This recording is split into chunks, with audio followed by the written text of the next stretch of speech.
পর থেকে আমরা যখন দ্বিতীয় রিউনিয়ন করলাম তখন একটা উদ্যোগ নেওয়া হয়েছিল যে আমরা একটা ফাউন্ডেশন বা একটা ট্রাস্ট বা একটা সম্মিলিত কোনো কিছু করতে পারি কিনা।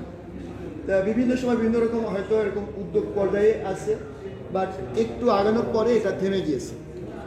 তা অতি সম্প্রতি যখন ইন্তু মারা গেল, যখন আমাদের অ্যালামনাই করতে পারি, আমি রেজাকে বলেছিলাম, দেখ অ্যালামনাই করবি, যেটাই করবি তোরা কনক্রিট একটা ডিসিশনে চলে আয় যে আমাদের যতই আর্থিক বাঁধন থাকুক, আমাদের আর্থিক বাঁধনে না ফেলতে পারলে আসলে আর্থিক বাঁধন একটু এলোমেলো হয়ে যায়।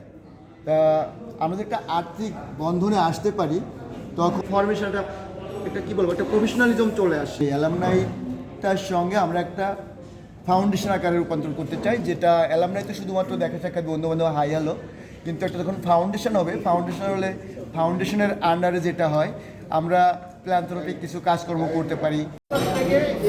সার্টিফিকেট পাওয়ার জন্য এই নামে একটা থাকে, এই 4 নম্বর 24 ব্যাচের অ্যালামনির জন্য ফাউন্ডেশন আছে, যার নাম অ্যালামনি ফাউন্ডেশন। এটা সরকারি একটা অনুমোদন।